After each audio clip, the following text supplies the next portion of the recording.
The Walt Disney Company has just announced the brand new edition of their 7th ever theme park resort around the world coming to Abu Dhabi in the UAE. In Disney's 102-year history, there have been many defining moments and countless achievements.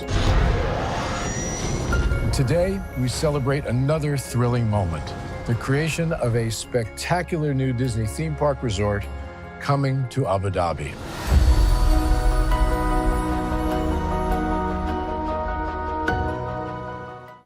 What a time to be a theme park fan. Wow, that came out of nowhere. Normally, Disney fans are pretty invasive.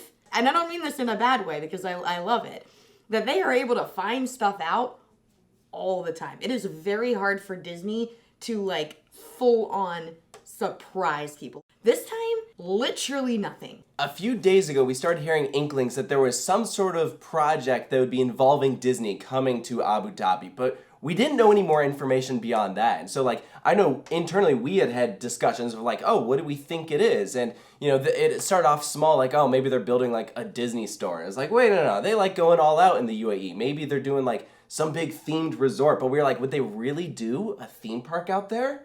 Now, having seen the announcement, it actually makes a ton of sense. You know, as Americans, obviously Abu Dhabi is very far away. Like for us, when we went, I think it took us it was like a 14-hour flight total, including a layover. So we have to think about like the world as a whole. So much of the globe's population is within a very reasonable distance from Abu Dhabi. So you could talk about Europe, right? People in Europe love to vacation in Abu Dhabi. Yeah, absolutely. They really do. It's a 6-hour flight. That's like going to Hawaii for some people here in the US. I think the stat was a third of the world's population lives within a 4-hour flight of Abu Dhabi. And if you double it to 8 hours, 96% of the world.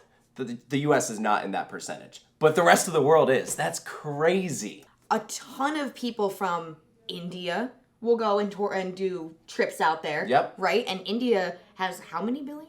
Over 1 billion people. Like almost 2, isn't it? Something like that? New Delhi is a 3-hour flight from Abu Dhabi, and they have over 30 million people. Yeah, that's crazy. Yeah. So you kind of see, like, when you look outside of the scope of America and really just pay attention to the rest of the world, like, this is primo location. I love this stat that they shared. An internal Disney search found that there's a market of over 700 million people who have what they call a high Disney affinity, who have yet to reach a Disney park. Is that a real metric? Absolutely. Disney affinity? Listen, these people, they did the research. They said for every one guest that visits a Disney park, more than 10 do not.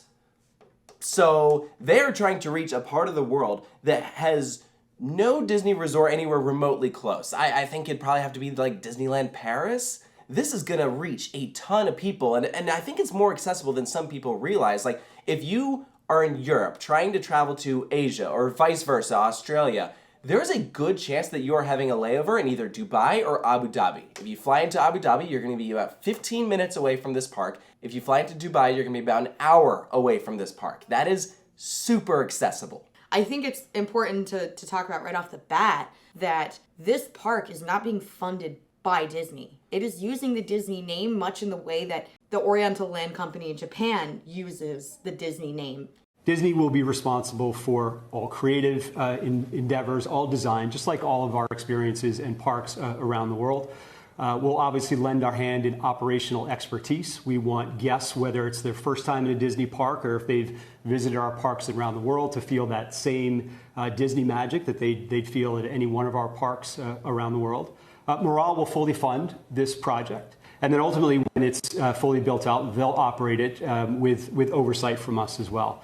Miral is the theme park operator on Yas Island, so they operate Ferrari World, SeaWorld Abu Dhabi, Warner Brothers World, Yas Water World. If you think back to, I think it was in 2023, Disney said, we are putting $60 billion in experiences over the next decade into our parks. This will cover a full $0 of that. It won't change any of the current investments that we have lined up for the other properties. So this is a huge win for Disney. Their expenses are going to be zero. Their profit will be high. As well as just like exposure and growing their fan base. Yes. Because again, there are people out there that maybe like Disney movies but have never experienced the Disney park. Absolutely. So that's amazing, and I'm really happy for people out there. I really am. Yeah, I mean, you have to also remember that the Disney brand is well outside of just the theme park. So all their big films still premiere over in the UAE. I remember seeing stats that like Aladdin in particular performed exceptionally well out there. So these are all properties that they're going to be keeping in mind when constructing this park. And we do have some concept art that has been released, but I feel like even the word concept art is a bit of a stretch. This is just art to evoke a feeling, convey an idea, and it is so vague that you can't really tell anything that is actually a part of it. No, and even like the centerpiece thing, I'm like, I question if that's actually the centerpiece or if it's like just like we don't want to show you the castle, so here's a thing. Yeah. I mean, here's one thing that they do say, is that this park will blend contemporary architecture with cutting-edge technology, which checks out for the UAE parks. Having been there ourselves, the tech that they use for some of these attractions and just like in the park when you're out walking around is wildly impressive. And they said they want to keep it authentically Disney and distinctly Emirati, which is the same phrasing they used when they built their parks over in Shanghai. Yeah, I do hope that they don't go so overly modern that it doesn't feel like Disney anymore. Right. I will say when they say distinctly Emirati, that to me means very flashy, because Dubai is very luxurious and everything is very expensive. And even Abu Dhabi, the types of attractions that you have around the city are very picturesque. And so I imagine that some of that feeling will follow through with the park, but I still think we're going to be seeing a lot of like the Disney classics, the ideas that were originally started back with Disneyland in Anaheim. Saying it's distinctly Emirati, the culture in the Emirates is very much like a mishmash of all different cultures, because I don't know the exact percentage, but I know it's very, very high. Like I want to say like in the 80s or 90s% of people who live in the Emirates are expats. So they're from somewhere else. So you get, I know there's a very large population of people from India. Pakistan. Pakistan's a big one. South Africa. I remember meeting people from there. Yeah, and then different like, like Eastern Asian countries. Like it's very eclectic. And I'm curious. It's a melting pot. Yeah, exactly. So I imagine it's, again, like I think how you described that they're going to kind of take the angle of how the world sees the Emirates in like the way that it's very flashy in the cities is how they're going to. Right, which that whole kind of opens up another conversation. I've immediately after this announcement, there were concerns from a lot of people about if they will be able to visit, because in the past, this part of the world has been closed off to progressive ideology. But the thing that I will say that is kind of the saving grace of this is that, one, I feel like the country has become more westernized over the years. So it seems like they are taking steps to change. And because there are so many foreigners, at least when we visited, I know we felt very comfortable. Everyone we met was very welcoming. And in particular, in our group, we did have several members of the LGBT community who also felt the exact same way. And as a woman, I did feel safe. Yeah. I actually was very concerned about the way that I was going to dress and everything when I was there. And then I got there and I'm like, there are obviously going to be women in hijabs and burqas and stuff, but there are also plenty of women in tank tops. It's, like I said, very diverse and eclectic. And I think that everybody's feelings and concerns are 100% valid, because I had them too. I still don't feel 100% about everything, and I don't pretend to be all knowing about everything that goes on with people who actually live there. I have no idea because I've never lived there. But in the 10 days that I was there, I felt safe and I felt comfortable, and I think we have to just kind of accept that the Middle East is growing very rapidly. IAPA actually released a stat they said is the largest growing theme park market in the entire world. But not even just theme parks, just period. People are moving there, they're developing a lot more. It is inevitable that it's going to happen, and I think that the ties that they are developing with Western brands and bringing in something as huge as Disney, and a company that has, at least for a long time now, very much stood for inclusion, they're going to have to move forward.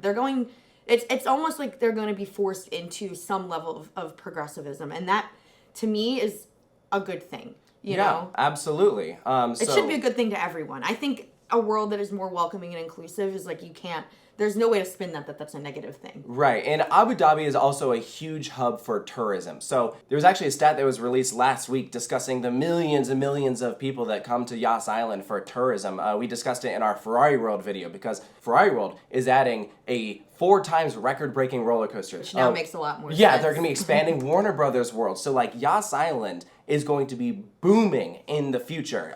They've added a new theme park on average every 4 years. So it started with Ferrari World in 2010. Yas Water World opened in 2014. Warner Brothers World 2018. There's a little thing called the pandemic, and SeaWorld then opened, slightly delayed, 2023. So it totally makes sense that another theme park is coming to this area, and they do have the room for it. This park, though, is going to be slightly positioned away from the others that kind of follow this like central circular pattern because they are hub and spokes. Yeah, they're going to be taking advantage of the waterfront. That was actually one of the big selling points when they announced Disneyland Abu Dhabi. They said that we are going to have the park on the waterfront, which is just going to open up the opportunity for some amazing views. Oh my gosh, yeah. And like you being the Google Earth nerd that you are, was able to kind of like look at the area and I would say deduce pretty accurately, I think, where the park would go. Yeah, so they said it is on Yas Island and it takes advantage of the waterfront. That leaves literally this one plot of land right here. You can see it is completely undeveloped. This is where the park is going, and we measured it out. It's about 420 acres of land. So let's put that into some perspective. The entirety of the Disneyland Resort in Anaheim is 440 acres. That is 2 parks, a backstage area, and multiple hotels. And parking. Yes. Tokyo Disney is 494 acres, so a little bit bigger, but again, 2 parks. So let's talk about just 1 park. Hong Kong Disneyland, the entire property, including hotels, is 369 acres. So this gives you an idea that we can fit a very solid sized theme park plus multiple hotels, and they did say that there will be themed accommodations when this park opens. So since you mentioned Tokyo Disney, much in the way that was funded by the Oriental Land Company, this is going to be funded by Miral. And Miral, as we've seen at their other parks, really don't have a budget. Yeah, the SeaWorld park was $1.2 billion. Warner Brothers World was $1 billion. This is going to be an expensive park. But I don't think they care. I don't think they care at all. And the Disney name is so huge that they know that they will see a return on investment. Even just this past year, attendance at the Yas Island theme parks was huge. So actually, it's very smart that Disney is capitalizing on Yas Island specifically. Because even if you were to put the park somewhere else in Abu Dhabi or even Dubai, I don't think it would be quite as successful. People are already coming to Yas Island. This is the first time that Disney is capitalizing on a theme park space that is already occupied by other notable brands. That's actually really interesting because it's true. They do, like, historically, they really do like to find their own niche. You know, like they chose the swampy nothingness that is Orlando, and now look. Yeah, now it's shared by Universal and SeaWorld, but it wasn't originally. Yeah, and typically everyone else builds up around Disney, where Disney is like the center. But here it's like, yeah, it's already well established, and Miral they don't have to really worry about competition. It's not like Ferrari World is like competition with Disney or Warner Brothers. Like, they all coexist because the money's all going to the same place. Which, like, typically when you think of like there being like a monopoly on theme parks, that you're like, oh well, they don't need to try. They don't have to invest, they don't have to do anything. But like, the mindset is completely the opposite out there, where it's we don't have to compete with anybody. We're just doing it. Like, we're just gonna keep making everything better, even though like nobody is trying to like one up us. All the theme parks on Yas Island are indoors because it is so hot in that area, but they use that to their advantage by creating these immersive environments. So you have world-class theming along with like actual quality theme parks, which actually brings up an interesting point that Disney has said this is going to be both an indoor and an outdoor theme park. So this is the first theme park, not water park, that is going to be outdoors on Yas Island, but they will be able to create immersive indoor spaces. So I akin this to like Motion Gate over in Dubai, which ironically that was kind of designed almost as the Universal-esque of the Middle East, and now we're getting the Disney of the Middle East about an hour away. I'm very curious to seeing exactly how they lay this out and what spaces they decide to create. I don't know, but the idea of like a highly themed indoor Disney area like makes me want to cry of excitement. Because, like, again, Imagineering, I feel like their biggest setback, besides some like poor choices up top, is like the budget. I mean, you've already seen, right? What happens when they're just like, here's all of the money that you could possibly want. Do something with it. You get Disney Sea. They built the most incredible theme park ever. I obviously selfishly wish that we could have that experience over here in the States. It's not realistic. There's not that kind of money here. No one's paying for that. No one's footing the bill for that. Yeah. You know, but if someone wants to pay, they'll give them what they want. And they are brilliant people over there, and they will come up with the craziest stuff ever. Yeah. I'm sure. The UAE has been putting an extra amount of effort into tourism because the main source of profit prior to this was oil, and they realized that they need to branch out. And so even in Abu Dhabi by itself, they have been just booming with new attractions. They just opened up a Team Lab Planets. We got to do the one in Tokyo. It was incredible. This is a fantastic addition to Abu Dhabi. They just opened up the Louvre, which is an art museum, much akin to the one in Paris. There's a new Guggenheim Museum opening up next year. They're building a sphere like the one in Las Vegas, but it's going to be even bigger. There's talks of MGM building a casino. Abu Dhabi is seeing success in their mega projects, where Dubai was a mixed bag. Not everything really took off how they were hoping, and so even just comparing Abu Dhabi to Dubai, it's incredibly smart for them to capitalize on Abu Dhabi as opposed to Dubai, where Dubai might not be quite as safe of a bet, you know? Well, I also think that a really big difference between Dubai and Abu Dhabi is that the people in Dubai don't like the Flintstones, but the people in Abu Dhabi do.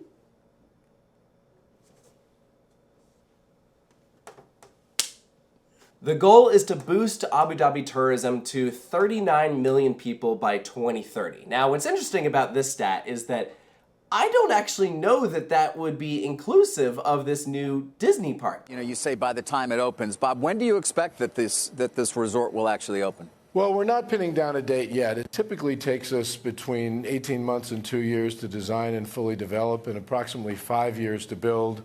But we're not making any commitments right now. Obviously, we're all eager to get started. Actually, our Imagineers have already begun the process of design, and we've been in deep discussions with our partners at Miral. So, okay, I know we make fun of Disney for being slow, which is true and valid, but this isn't Disney. This is Miral.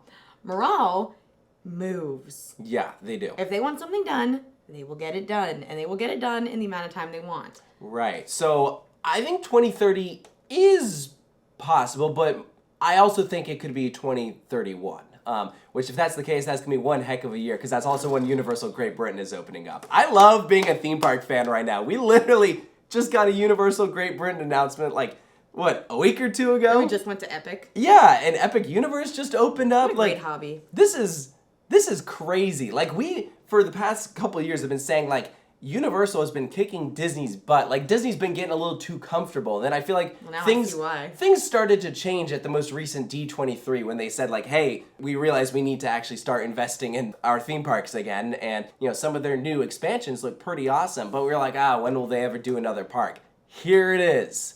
Wow. This park is going to open before Villains Land. Mark my words. Mark my words. It's going to happen. And I'm going to just die inside. What would you like to see at Disneyland Abu Dhabi? Because when I think about the park, my musts, besides having like, you know, an immersive indoor space, which hasn't really been done at a Disney park before. I guess there's a small one at Disney Sea, but this is going to be like a full indoor space. I just want some standout, phenomenal dark rides. You know, that's the only one. You have to go there if you want to experience it. It's just like unlike anything you've ever seen before. I feel like they need something that is that must-do Disney dark ride. Well, I feel like we've emphasized in the past that the dark ride scene over there is what really separates it. I don't doubt that that's going to carry over, because it seems like that's what they really like out there. Yeah. Not to say they don't like roller coasters, because Ferrari World would say otherwise. Sure. But, you know, you go to Warner Brothers, you go to Motion Gate, even IMG had some really great ones. And most of them are trackless dark rides. And Disney has already been taking advantage of that with some of their ride systems. I feel like they're going to take some Disney classics and modernize them with a trackless system. So I think about Winnie the Pooh at Tokyo Disney. That is the best version of Winnie the Pooh, because they have it on a trackless dark ride system, and it is just so elaborately themed that it puts the others to shame. An IP that I feel is like obvious and kind of makes sense.